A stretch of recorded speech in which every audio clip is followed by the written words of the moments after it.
Let us now move on to our first plenary session to be delivered by Honorable Nivedita ji Bhide. The session is Family-Centric Value-Based Education for Life.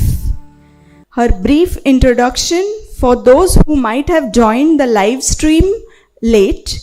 Honorable Nivedita ji is Vice President Vivekananda Kendra Kanyakumari and Member National Steering Committee C20. I now request Nivedita ji to join us. My namaskars to you all. This session is titled as Family-Centric Value-Based Education. Now when we think of values,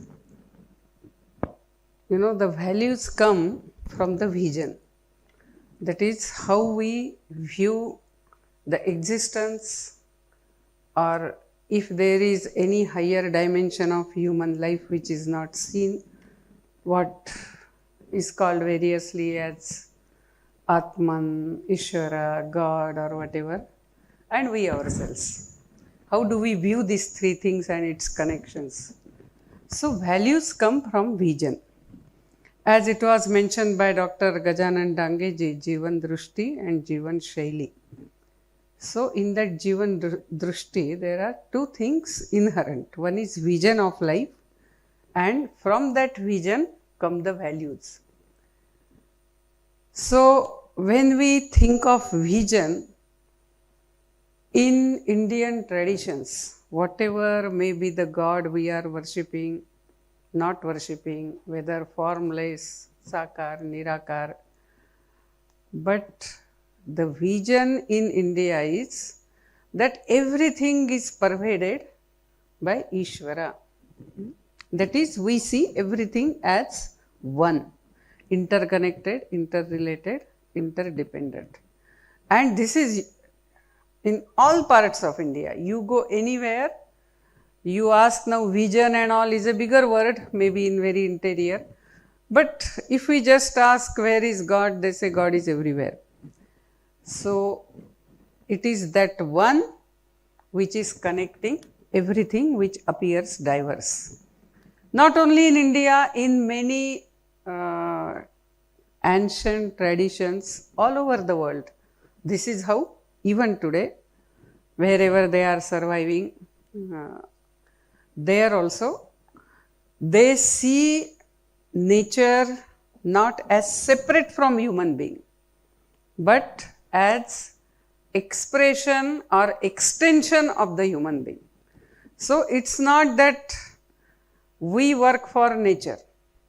Actually, we are nature. We are part of nature. Nature is our extended self. So this is the vision. We say this whole universe is interconnected, interrelated, interdependent. Now, all the ancient traditions in the world have been believing since long. Of course, there are persons who realize this truth. But today, even the science, ecology, cellular biology, you take any branch of science, the more you go deeper into that branch of science, we come to this fact that everything is interconnected, interrelated, interdependent. We know when the study of atom, then electron, then quark, it started, ultimately the scientists are saying what scientist thinks that subatomic particles behaves accordingly. So hereafter, if we have to, whether it is quantum physics and all, that is also coming to the same thing. Ecology, we know already, even in class 3 we are teaching for our existence, trees are required, bees are required, earthworms are required. We are all interconnected, interrelated, interdependent. Cellular biology, there is one very amazing book, Biology of Belief by Lipton Bruce.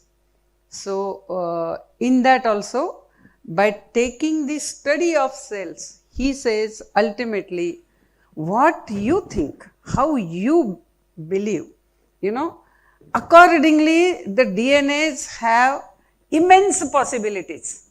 And if you really love the whole world, your DNA also starts responding accordingly. It's very interesting. Means, or whether it is fridge of Capra.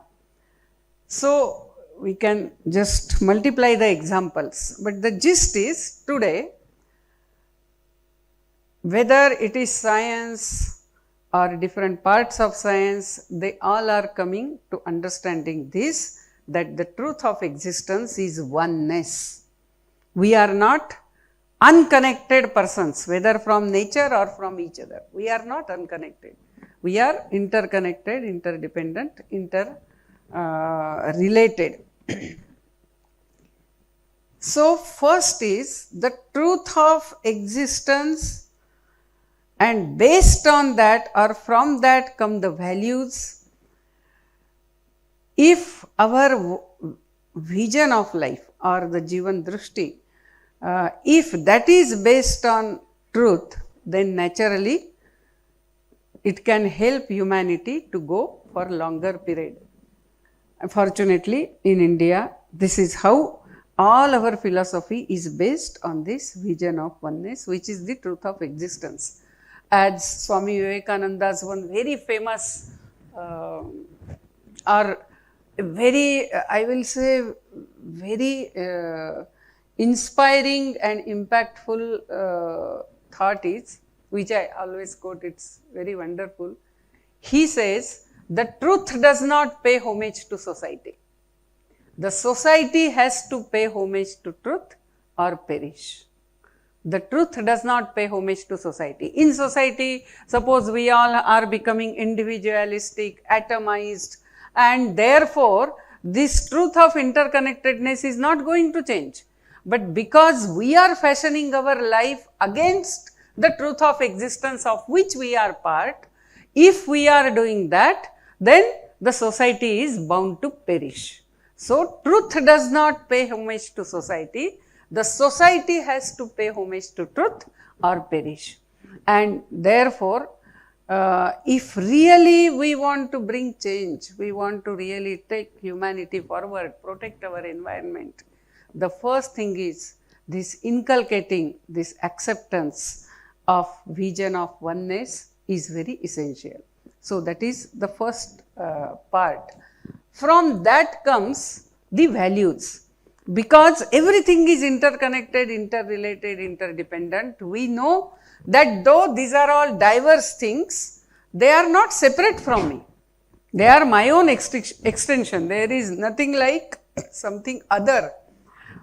And so, there is innate reverence towards others, towards differences, a very natural acceptance towards others. So, nature is not seen as something, to be conquered or something to be exploited, but it is my own extension. As we take care of ourselves, we take care of nature. As there is vision of oneness, there is also a vision of division. Division means I am separate, nature is separate. God is separate, God is somewhere. Nature is separate. So, everything is division. So, in that, unfortunately, with the philosophy of, or I will say rather ideology of might is right or survival of the fittest. So, it became that you had to conquer the nature. And all these natural forces, they should come under our control. So, that's how the human being went in that direction. Another vision is vision of purely seeing everything as matter. And therefore, when I see the tree, I see that tree only as how much it will cost. So, this tree, if it is cut, I will get so many millions or so many thousands of rupees. Whereas, when there is vision of oneness, we know Santa Tukaram, he says, Vriksha Valli Amma Soyare Vanachare. So, all these trees actually they are my brothers. In Kali Yuga there is one, there are so many dialogues. So, there is one dialogue. In that dialogue, it is being asked what are the lakshanas, indications that the Kali Yuga has come. So, there are many. In that one very interesting is when tree is being cut, you won't feel pain. If that is there, it means Kali Yuga has come. So really it is my own part, my own extension. So when it is being cut, you won't feel the pain, means Kali Yuga has come. That is, we have become materialist. So as Amma told in her very powerful message, that we may have a lot of activities, we may have a lot of magazines, seminars, papers, all that is fine. But unless our attitude towards nature changes, nothing can be achieved. Unless, what is the purpose of human life? We are ready to moderate our human life. That is why I want to really congratulate the working group of life. You know, it's a very courageous decision to decide to reduce carbon printing. We will not make the summit seminar as an event, but we shall use the digital format also and do it. Actually, we are very fond of event. It's very difficult not to go or not to fall for the temptation of event. But they have really stood true to the topic that they are working upon. So ultimately the attitude has to change. So this is the vision, and from vision comes the values. So the values, many values come. We are going to see only one or two, and one is reverence to all. So that same Ishvara is pervading everywhere. So reverence to all, or what is in me is also in others. So a very natural acceptance of others, of nature, of animals, birds, insects, that becomes very natural. I remember once when I was a young girl, in our house something happened, maybe it rained or I don't remember, but so many that ants came, that bigger ants, and so many, means we didn't know what to do. So I was telling, what is this, why have they come here, some such thing, what generally the girls will speak. So my grandmother said, don't say this is their house also. Somewhere they must have got disturbed, that is why they have come up. So a very natural attitude of acceptance. Everyone has a place. No one is rejected, no one is to be exterminated or finished off. This is a very natural approach. It comes from this oneness. So that is the value. Whether it is reverence, whether it is acceptance, accommodativeness. Now, the vision and values, both are abstract or intangible. So it cannot be taught. That is, we have a class on oneness and then the children will inculcate oneness. That's not possible. The values and visions are to be transmitted or radiated by our own practice and by various systems of life. That is what Jivan Shaili, the life group, is talking about. So various systems of life help in inculcating this vision. So to put it in Indian language, when I interact with the youth or in camps, so I ask, okay, where is God? God is everywhere. Okay, who told you this God is everywhere? Who told you? Did your grandmother made you sit and give you a lecture? Or whether a circular came to your home from so and so Acharya, that from tomorrow, or you must remember God is everywhere, you must remember God is everywhere. How do you know? And generally the answer is, we just know. But how do you know? Who told you? Our parents must have told in younger age, but I don't remember. Acha, your parents used to make you sit and give you lecture? No. Then how do you know? So when we go deeper into that, that is where comes a very great role of family and various practices in the family. You know, a child, a very small child, he sees that we are building a new house and we are doing Bhumi Puja. So in that Bhumi Puja, if the parents explain, and even if they don't explain, this much everyone knows: we are going to build a house, we are going to dig up, and therefore we are asking, blessings from the earth. Please forgive us for disturbing you. But when we build this house, we shall take care of all. Sarve bhavantu sukhinah, sarve santu niramaya. So your sacrifice will not go in vain. When in one of the buildings in Vivekananda Kendra, the main door frame was being raised. It seems there is a puja for that, because very big frame. And that puja, fortunately that pujari who came was a very good pujari. So he explained the mantras. And then he told, we are telling this wood, complete wooden piece what we have brought, that we cut you from the tree, we brought you here, but your sacrifice will not go in vain. Every time I go from outside to inside or from inside to outside, I shall be going only to do good work. Just imagine. So these are all practices, and we are having so many. We have so many pujas. Actually, our each traditional festival involves some or other puja. So there will be some or other puja going on. So we may worship snakes, we may worship Mother Earth, we may worship river, or for the puja we bring the leaves of as many trees as possible, and we worship trees, we worship animals. For everything there is no festival, because whenever so many camps, all India camps are there, I always ask them, please tell, is there any festival in your tradition, in your family, in which no puja is there? Tell any one festival. Till now no festival has come. Every festival inculcates this reverence to nature, reverence to those who are around us, reverence to everything. And so family practices since the childhood. The child is watching all that. He is learning all that. And that is why it gets ingrained into him, the respect for all. Now, when we say that these practices, unfortunately, sometimes now we feel these are all meaningless. Why to do all this puja? Sometimes some pujaris tell us when they perform puja. So we ask them, okay, tell the meaning of this. Okay, what you chanted, explain everything. Then they tell that you see, in most of the places when we go for puja, people tell, थोड़ा जल्दी जल्दी कर दो, समाप्त कर दो, हमें बाद में पार्टी है या बाद में ये करना है, वो करना है. They are not interested in puja.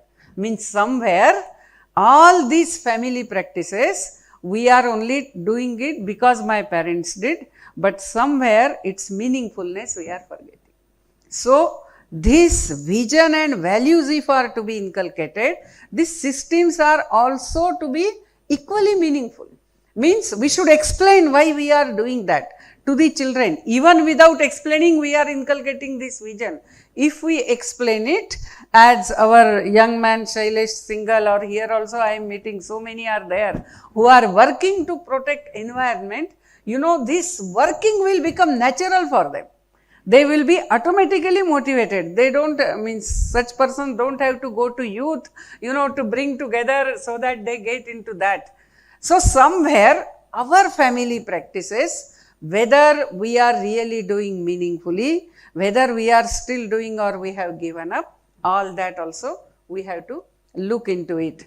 Otherwise, most of the practices, its importance in today's context, we don't understand. Sri Ramakrishna Paramahansa gives a very beautiful example for that. He says that we eat rice. From paddy, we remove the husk and we eat rice. Okay.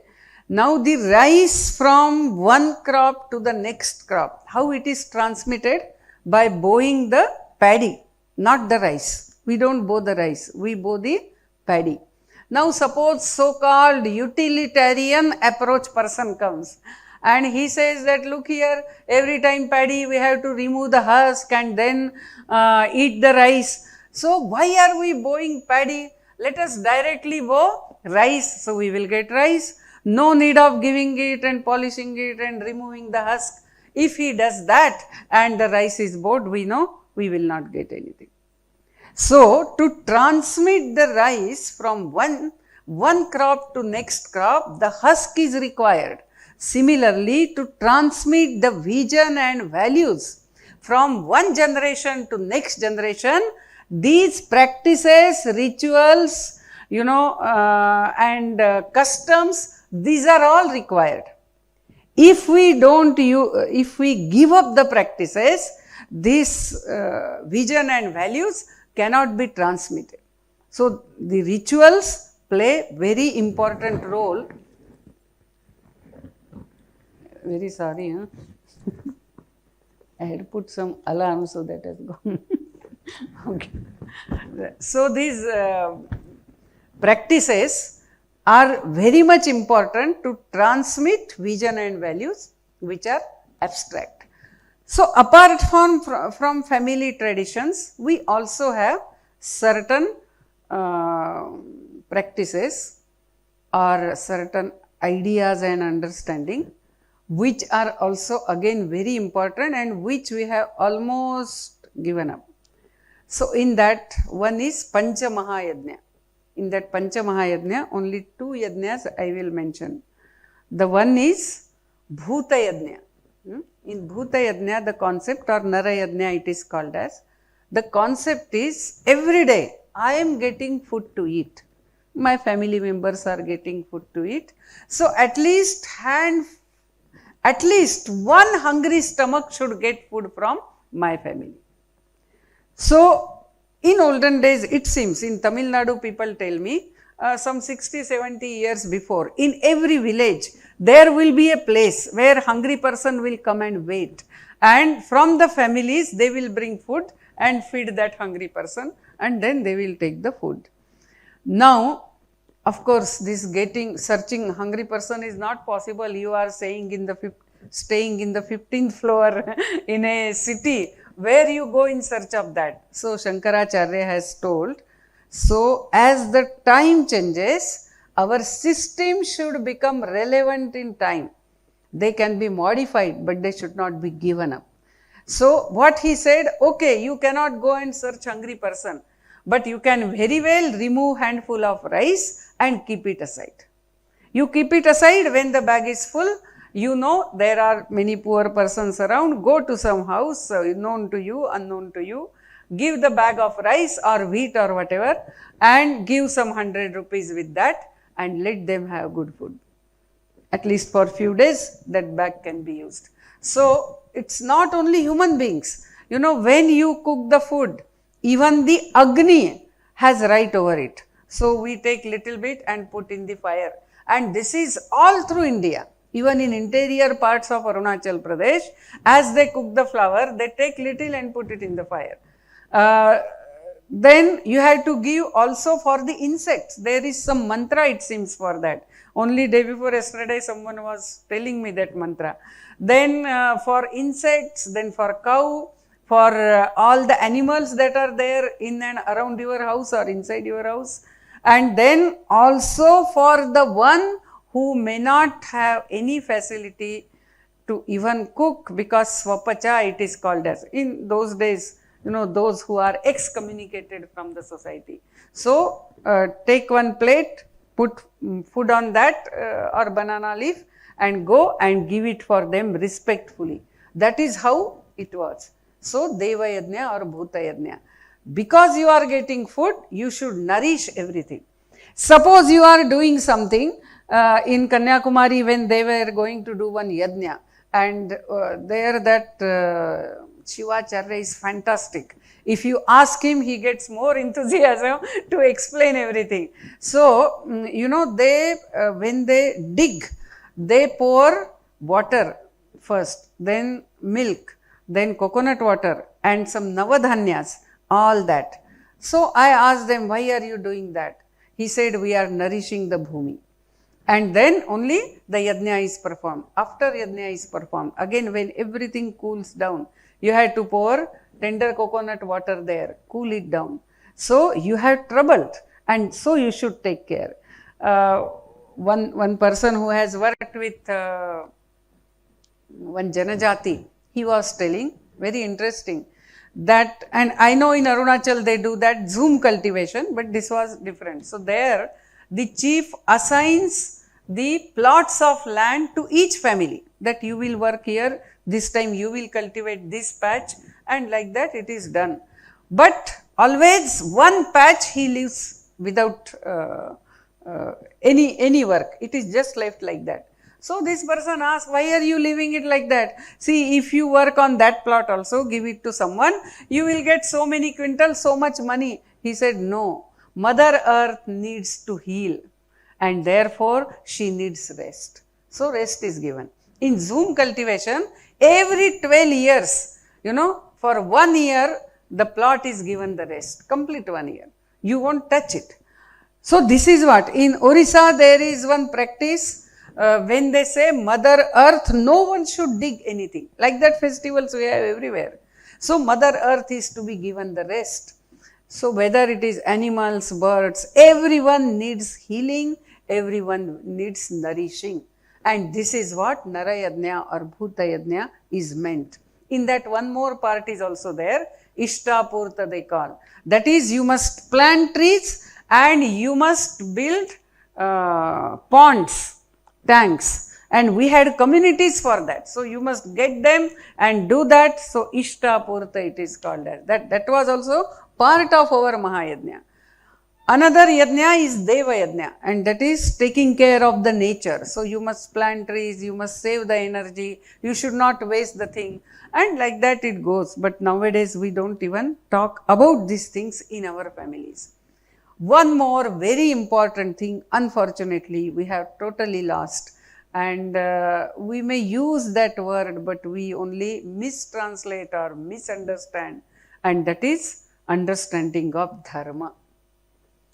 So dharma, either we translate it as religion, and we say, no. See, I am, yesterday also I met one scientist in Bangalore.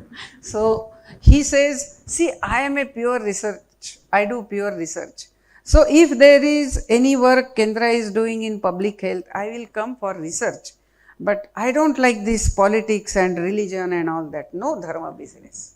ये धर्म विर्म नहीं चलता है. ऐसा कुछ काम केंद्र का, उसमें मुझे इंटरेस्ट नहीं है. हमें धर्म क्या है पता नहीं. तो धर्म ये इस राष्ट्र का प्राण है.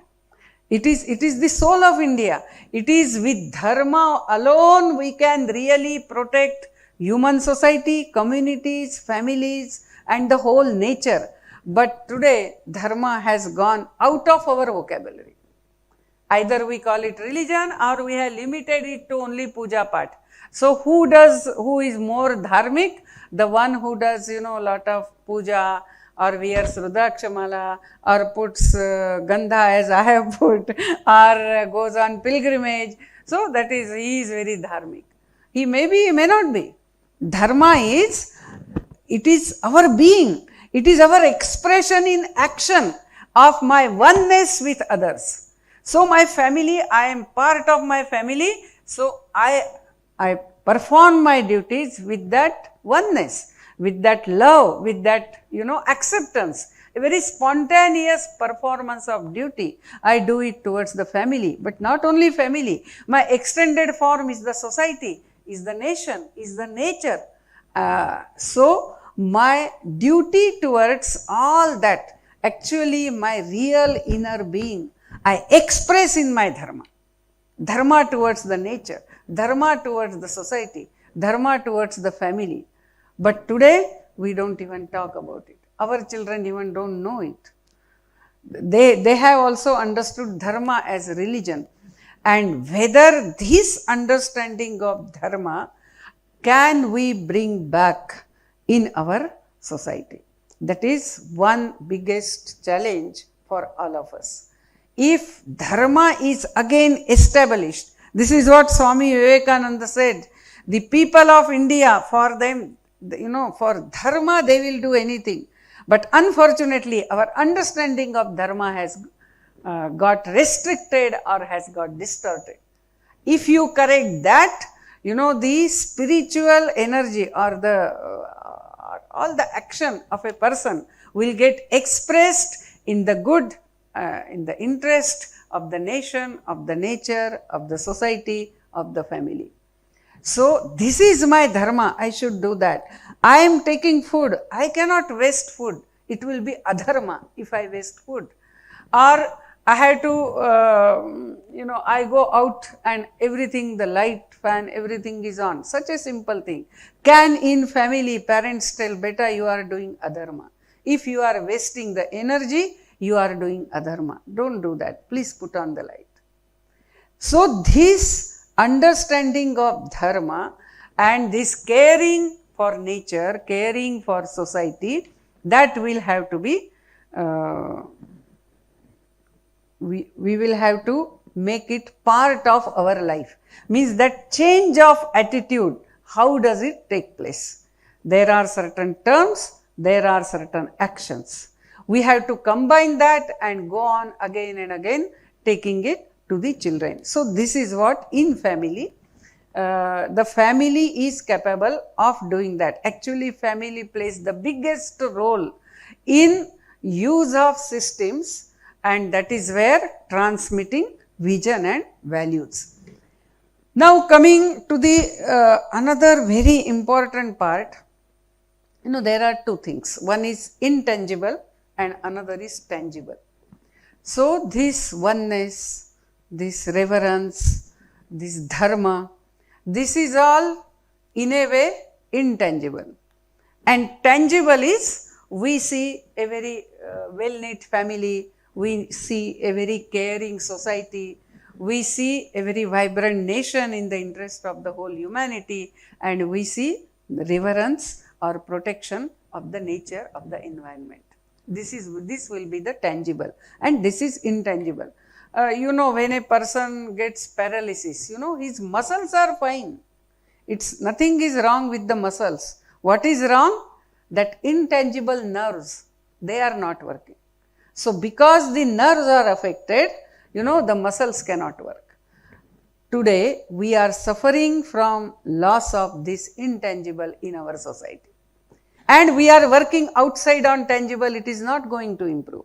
So, a person who has got paralysis, his muscles will very fast lose its tone, that is true. But what needs to be corrected is the nerve. If the nerve is active, then the muscle also can get back its tone.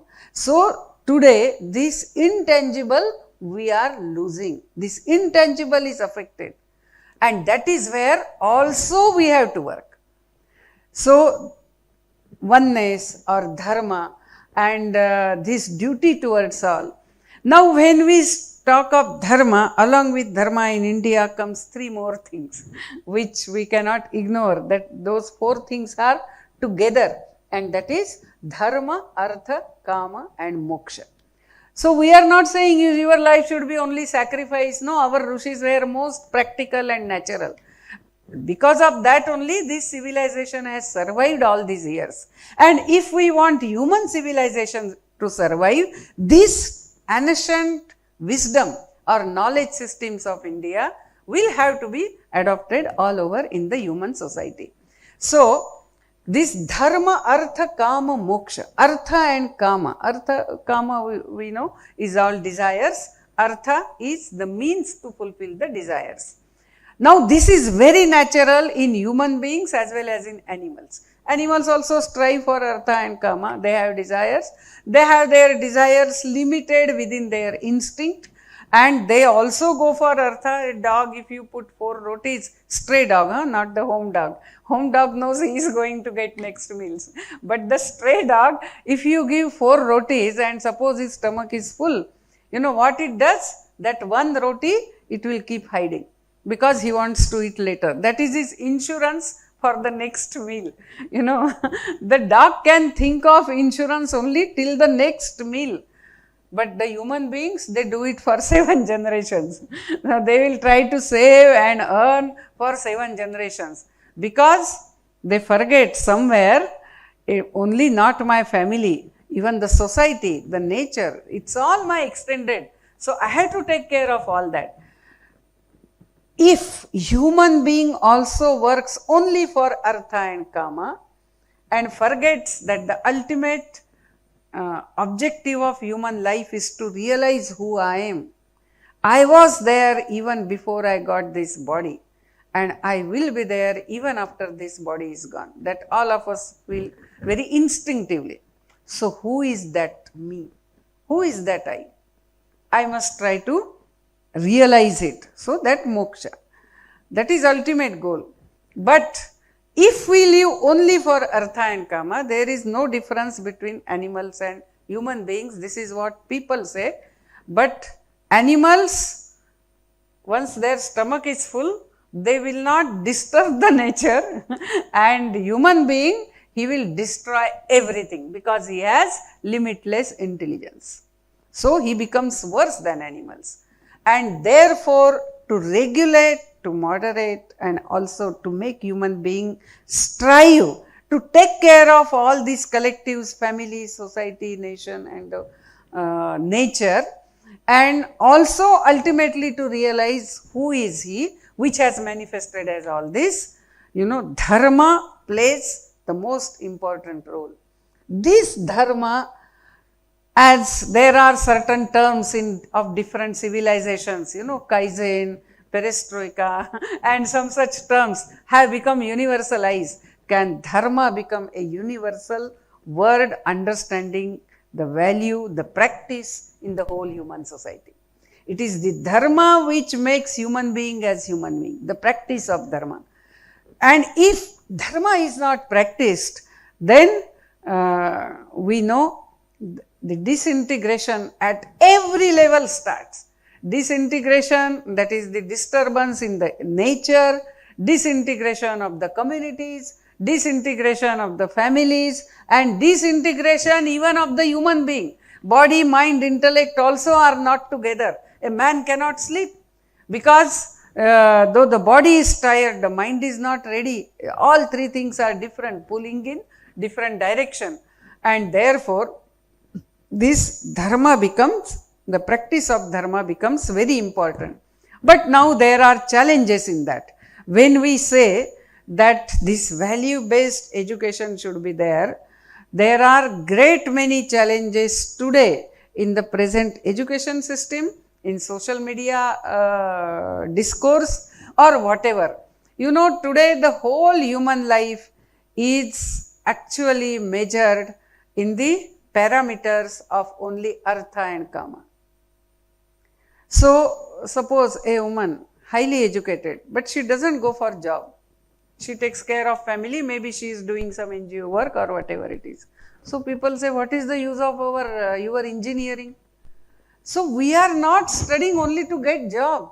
We are studying, to acquire certain discipline. That is why everything is called as discipline. But we have forgotten that. The education is only to get job.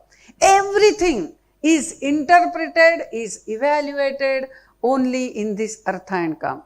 Then there are some very destroying thoughts which are coming everywhere. I must have my own space. I have my own life. I have my own aspirations. Of course, I am not saying that we should not have, but my aspirations cannot be at the cost of disintegration or disturbance of my own larger existence. And my own larger existence is my family, my society, my nation, and the nature. By destroying then, if I thinking of my aspirations, it is something like whole body should grow when the child is growing, but only his legs are growing, other part is not growing. So that will not be growth, that will be actually some disease. So same way, I am part of all that, and therefore I cannot think of only my aspirations. If need be, I have to even sacrifice my aspirations for the sake of the family, for the sake of the society, for protection of the nature. But today, unfortunately, this is not the talk, this is not the discourse. So very recently, some discussion was going on, and we were sitting, and one woman, housewife, she told me, oh, you are Jivanvrati of Vivekananda Kendra, you are doing a great work, see, we are nothing. I told, please don't talk like that. See, if you are taking care of good family and you are giving good children to the society, it is one of the greatest contributions. And we need such families. All over we need such families. So, I know this is also a very great penance. Actually, this is what family does. The first experience of love, of care, somewhere sprouts in the heart of man only within the family. I will give you one very funny example. In Arunachal Pradesh, many of our schools, the local people, they gave the lands and that's how the schools are built. Now, one person who operating within the norms of Artha and Kama, he said, my father gave you this much land, but you don't require this much, this part is mine, Arunachali. But he continued to do lot of trouble. Actually, he was a pakka gunda only in the whole area. So, the whole society, because there everything works through community. So, community leaders tried to, tell him. Then they used to tell us that please don't mind him, somehow he is uncontrollable fellow. Generally, our people are not like that, but he is like that. What to do? He doesn't understand anything. He is the most selfish fellow on this earth, and all that it went on. Then later this fellow got a daughter, okay, and this daughter became school age, and he brought the daughter to our school. Then while admitting, he is telling the principal, Didi, please take care of my daughter very well. Huh? Then she told, don't worry, we will take care. Residential school. So she told, don't worry, we will take good care. Then he told, only Hindi में बहुत अच्छा अभी इसकी तरफ देखने से ही मुझे लगता है मैंने मेरे पत्नी को कितना तकलीफ दिया है यदि इसका पति मेरे जैसा निकलेगा तो इसका जीवन तो बर्बाद हो जाएगा. So first time he is realizing his mistake. It is grihastha-shrama. It is ashrama. Where you ashramyante iti ashrama. There is certain objective and we are striving to achieve that. Whether this importance of family is part of our education today. Even when we say value-based education, family-centric, that family is very important. To have good children, to mold good children is very important. Whether man or woman, both have to practice this dharma. We all are bound. We don't say it is only the duty of a woman. Of course, because being mother, naturally she influences the life of child much more than the father. But father also plays very great role. So, are we teaching these children in our school? That see, family is very important. Practicing all family traditions, family customs, rituals is very important. We are not talking of that. Actually, in USA, because of this C20 only, following certain groups and certain discussions on various topics going on, there are certain schools in America where parental secrecy policy is adopted. So, parents need not be consulted. If a child says my gender is different, so gender affirmation is done by the school counselor itself, and whether giving hormones treatment or even irreversible surgery, the school can take the decision, not parents. Parents have no say on the child. Child abuse law is same thing. So, how these values can be inculcated? And somewhere, in India also this fashion has started. A family, बहुत headache है, family वगैरह नहीं चाहिए, मुझे शादी नहीं करनी है. If I meet some such persons, I say, if you don't want to marry, join some organization.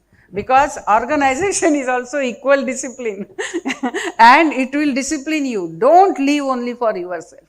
We cannot live only for oneself. Or still horrible than that means I don't want marriage or live-in relationship. Or even if we are married, nowadays in India we are meeting such couples, they say we don't want children. Because who will take care of children? And today, enough facilities are there, we have money, we can invest properly in old age. There are such homes which take care. We don't need a child. So only what for child is required, selfish attitude only to take care when we are old. And now that is not required, so we don't require children. Now I realize when in India now this is happening, no? China is facing, population is going down. Very recently they gave 1 week holidays for young men and women. Do you know for what?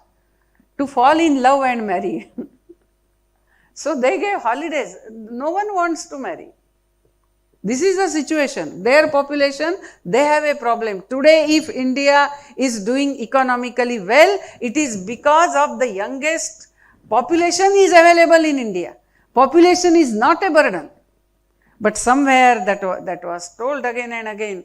And now I realize why the Rishis used to tell, Prajatantu ma vyavachhetsi. You know, the good generation, the good children, the good future generation is requirement of the society, and means not just giving birth and sending them to hostels and they will study there, not like that, but the proper practices are to be done in the family, and that inculcates, that radiates the values and vision to them, and that is how they become who take care of the family, of the society, of the nation and the whole nature. So, protection of environment, for us environment is not, you know, separate from us. It is all woven in our life, whether it is in family, whether it is in society, in the nation. And that is why I feel that even in education somewhere the lessons on family, sacrifice, acceptance, you know, working for each other, harmony, all these points should become part of our education, not only in primary, but more so in high school and the college education somewhere, because basically means family is the first collective which transmits this vision and values. So with this, I will stop here. If there are any question answers for 5 minutes for that, we can have, no? Or if you want to add any points also, even that we can.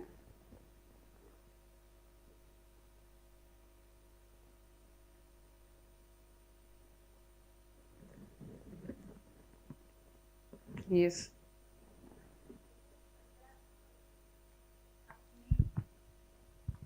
आपने शंकराचार्य को coat किया कि जो modern problems हैं उसको हमें modify करना होगा with respect to we have to make our dharma relevant to the present times.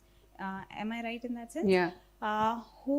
Because in modifying it, we are mostly looking in our convenience, in what is not particularly with respect to dharma, but with respect to convenience. Who is the one, like, how to actually link that modification with dharma is my Very question. nice. Actually, these systems of life, Jivan Shaili, as the time changes, we have to bring changes in it, no doubt. But that changes are to be brought in the context or in the perspective or in the light of vision and values. So, vision is vision of oneness. So, whether oneness is promoted, whether harmony is achieved by doing that, that is first thing we have to see. Then the values that come from which, whether those values we are with more ease are able to practice it and then bring change into that. So, searching, for example, Shankaracharya's example was feeding one hungry stomach. Now, it is not possible every day you go cooked food, you search a hungry person, you offer it. Our lifestyle has changed. So, what is the way out? Okay, you still take care of hungry stomach. So, still that oneness is to be maintained, harmony is to be seen, but you change the practice. So, modification should be in the light of this. Modification is not in the light of artha and kama. Now, today what is happening is, everything we are deciding in the framework of artha and kama. Thank you.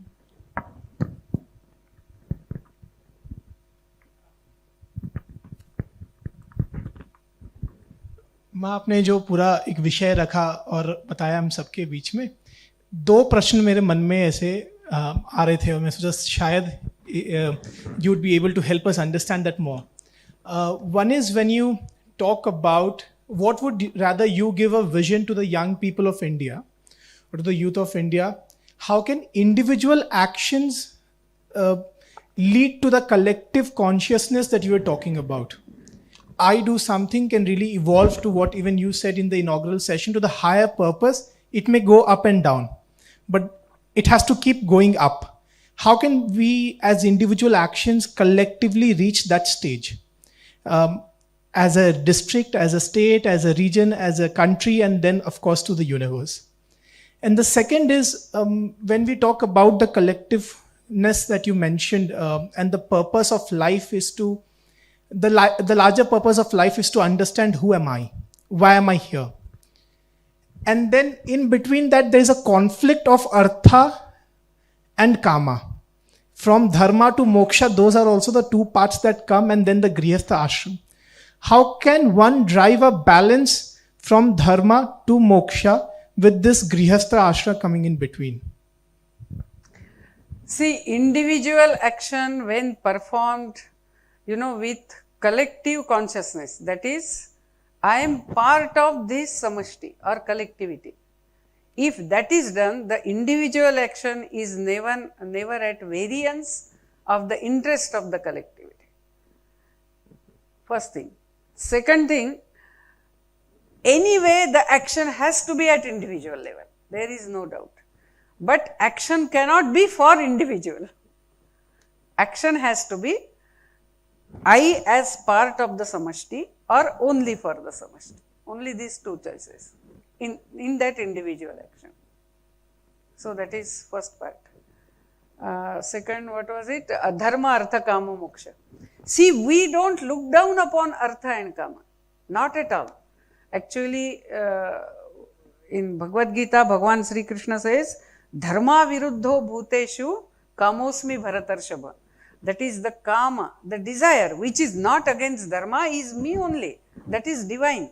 So there is nothing wrong if someone says, I must study very well, I must get 99% mark. Very good. You study, you strive, because person should be striving in life. But he cannot say that I must get 99%, but all my friends should be only 80%. That is, means it cannot be like that. So, legitimate desires which are based on dharma. As a student, I am supposed to excel. I am supposed to do well. Okay, whatever I am doing, I must do it to the best of my ability. That's why Swami Vivekananda in one place he says, more and more I think the manliness is the religion. ये cribbing, crying, people मुझे काम नहीं करने देते हैं, ये अच्छा नहीं है, वो अच्छा नहीं है, ये रोना बंद कर दो, जो भी कर रहे हैं पूरा दम लगा के काम करो. This is what we say. And आपकी इच्छाएं हैं, हाँ, I want to make my village as ideal village. Very nice, do that. I want to work for such and such thing. So, kama, we are not against it. Actually, we say it is good, it is divine if it is not against dharma. That is against samashti. Okay, so this is one thing. Artha also we don't discard. Actually, we worship Lakshmi and all our communities we worship Lakshmi. We see Mother Earth also as form of Lakshmi. We are very well aware that Artha is very much required for the practice of dharma. We don't say they are against dharma.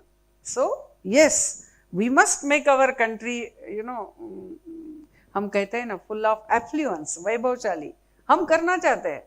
And that we shall strive for that. Only what we say, that the artha should be, utilized in the service of dharma. The kama should be based on dharma. So, they are not at all at variance. Only in itself or without dharma, they are dangerous. That's all it says. But we have to strive for all the three. And in Kanyakumari, if those of you who would have come, You must have seen Saint Thiruvalluvar statue. You know, he stands with 3 fingers. So 3 fingers are, he says, no need of moksha. You don't think of moksha. Moksha may be too difficult for you to imagine now. Just based on dharma, strive for artha and kama. That alone a time will come when you will want to know who I am, and then you will strive for moksha. So he says only aram inbam porul, that is dharma artha kama. Vidudalai, that is moksha, can come later. So don't worry about that. We are not at all against artha and kama.